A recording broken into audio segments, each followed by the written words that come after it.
ஒரு அதிர்ச்சியூட்டும் கதை ரெடி பாஸ். கஜகஸ்தானில் பிறந்த அல் ஜஹர் என்ற ஒரு ஸ்காலர் ஈரானின் நிஷாபூர் என்னும் இடத்தில் குடியேறி அரபிக் மொழியில் ஒரு டிக்ஷனரி எழுதியவர்.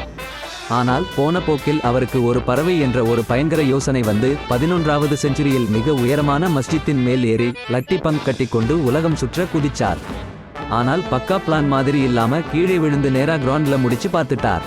இன்னொரு பேஸ் வின்ஸ்டன் லீ என்ற ஒரு பெயிண்டர். அவர் தன் எல்லா சம்பளத்தையும் நாவிகா ஷிப்ஸ் வாங்க போட்டு அதுல 2 பெரிய ஸ்டோன்ஸ்ல மோதி நொறுங்கி போச்சு. அதை பார்த்து கோபமான வின்ஸ்டன் ஒரு பெரிய லைட் ஹவுஸ் கட்ட திட்டம் போடுறார். கட்டி முடிச்சதும் ஒரு மாஸ்டர் ஸ்டார்ம் வந்துச்சு. அந்த ஸ்டோர்ம்ல பாவம் வின்ஸ்டன் தன் லித்தோசல நிற்கும் போது கடலரசி ஹவுஸ்ல அவரையும் லைட் ஹவுஸையும் கடலுக்குள்ள எடுத்துட்டு போட்டா. இந்த லைட் ஹவுஸ் 3 தடவை கட்டப்பட்டும் விழுந்து போச்சு. ஆனா 4வது தடவையில கட்டின லைட் ஹவுஸ் இப்பவும் நிக்குது மாஸ்டரு. பழைய காலத்திலேயே நியூஸ் எல்லாம் பிரிண்ட் பண்ணி தான் செய்திகள் பரப்பப்படும். ஒரு புலாக் என்ற ஆள் தன் சொந்த பிரிண்டிங் பிரஸ் உருவாக்கி ஒரு நாள் அதை சரி பண்ணும் போது ஒரு தடவை காலில் ஒரு மாஸ்டரு கிக் கொடுத்தார். அதுல அவருடைய கால் ஸ்டாக் ஆகி போச்சு. கேங்க்ரீன் ஏற்பட்டது.